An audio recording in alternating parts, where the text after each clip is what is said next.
All right, hi everybody. Everybody hear me all right? My name is King Sophia. I'm your host for this series of Listening Black. Today we're going to be talking about Coleridge-Taylor Perkinson, the wonderful, brilliant Black composer. We're also going to be talking about his life, his legacy, and his Lamentations. We'll be talking a bit about his compositional tools as we heard them in the soundtrack of A Warm December, which was playing earlier. We'll be talking about his role in pushing history forward. This is the man himself, Mr. Coleridge-Taylor Perkinson. Quite a man. He was named after the famed, brilliant Black composer and conductor before him, Samuel Coleridge-Taylor, who was a Black British composer and conductor, actually a contemporary of the main topic of our last discussion, W.C. Handy. So we've got a lovely reach back that his mother blessed him with in this name. Now, you'll notice I say he was born in 1932 in either Manhattan or North Carolina. That's because there's a bit of a discrepancy about his birthplace, which is really fascinating to think of. We know historically, of course, there's always been a lack of attention to detail in terms of how we were able to be documented as Black folks in the United States specifically. I know my own grandmother has 2 birth certificates that have different birth years. One of which has all the name and info, the other just says Negro girl.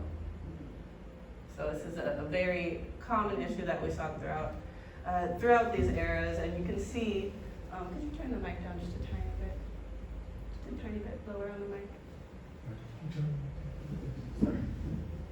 Anyway, so there's a bit of discrepancy. Most sources say that he was born in Manhattan and that his mother then sent him to live with her sister in North Carolina. The story essentially goes that she had this baby all of a sudden, and she went to her sister and she said, well, I heard you always wanted a baby, so here you go. Anyways, he went on to really find a love for music in all ways. He danced, he sung baritone, he learned the trombone, he attended LaGuardia High School in New York before it was the High School of Arts that we know it to be today. And he won the LaGuardia Prize for Music. He began his composing career studying at NYU, followed by the Manhattan School of Music. And it was there that he started to really get interested in jazz through his interactions with his classmates, folks like Max Roach, folks like Julius Watkins, Herbie Mann, Donald Byrd, all these really important folks. And he was also able later to travel to Holland in 1960, and he spent 3 years studying conducting in the Netherlands Radio Union at Hilversum, under Maestro Dean Dixon, and some other brilliant mentors that he had there, but Maestro Dean Dixon in particular is one of the foremost Black conductors that we have to look back on today. And it was one of his most crucial mentors. And it's really interesting to note that in between gigs and when he was looking for work, Max Roach called him to go on tour. He did, he had a phenomenal time. But it's worth noting that Dean Dixon was a bit surprised by this. And there was a phone call that one of Perkinson's friends recalls. And he describes actually getting the phone call from Dixon, who had seen him on Japanese television with Roach. And he says, Perkinson told his friend that he said, I couldn't really explain to Dean Dixon that no orchestra, no ensemble, no opportunities would come my way in the United States. He said the phone rang, and it was Max Roach on the line. He said, Perk, I'm booked for a tour in Japan. I need a pianist, would you come? He says his phone call came when I was broke and I needed to eat, and I went on his tour. He says the fact was that I did not or could not make headway in the United States. And when opportunities did come my way and they discovered I was Black, they were modified or rescinded. Thankfully, this struggle that Perkinson was having did not last forever. He was able to get more commercial work in the States, such as the famed TV show Room 222, which he wrote the theme song for and did much of the background music for. He also became the music director later on for the Barbara McNair show, which was a very big deal. And he later was able to go on and conduct more orchestras in the United States and elsewhere. He was able to gain much more respect from his peers in the media. He went on to, he conducted orchestras all over the world. He served as composer in residence for the Negro Ensemble Company. He was the music director for the Alvin Ailey Dance Company. He composed for the Dance Theater of Harlem, did many ballets for them. He also went on to work as a music director for many jazz and soul artists, including Marvin Gaye. I'm sure many of you know this album. It's one of my favorites, I Want You. Well, Coleridge-Taylor Perkinson arranged the horns and the strings for this platinum album. Yes. And he also went on to do the soundtrack for the Education of Sonny Carson, which was, of course, then sampled in many different soul and rap songs by people like 21 Savage and Travis Scott, who pulled snippets from the score. Just really goes to show how vast Perkinson's compositional abilities really took him. It's also really, really interesting how he was able to balance this commercialism. Obviously, nobody wants to be constrained by that, but he did have a difficulty with it.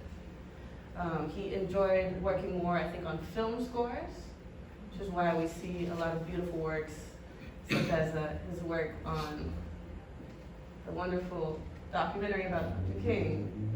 I always forget if it's Memphis to Montgomery or Montgomery to Memphis. Montgomery to Memphis, right? Yeah.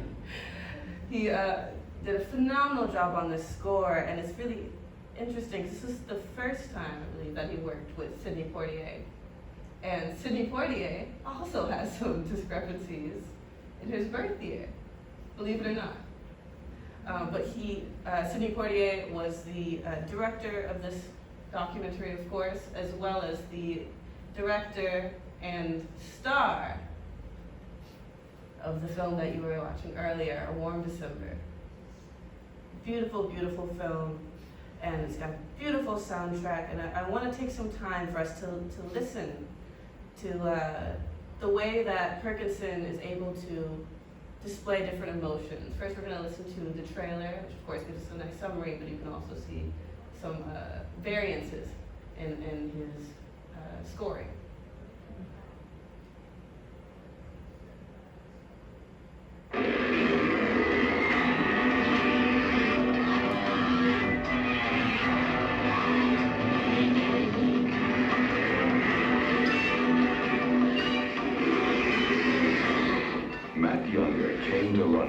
His motorbike. He's running hot. Yeah, I can hear it.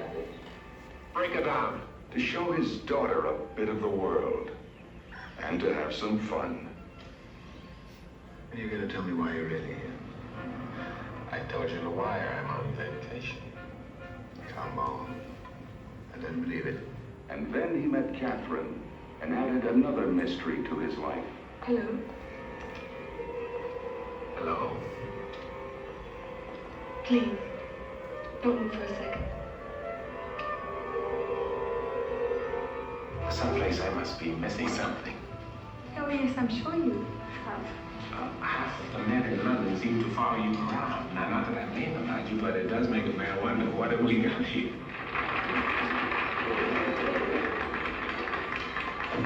Wow, she's fantastic. Who's the dude?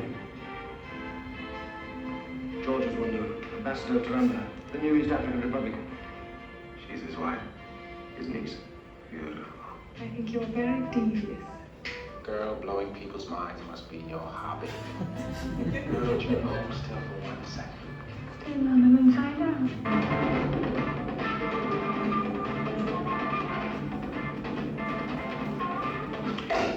Here's the print.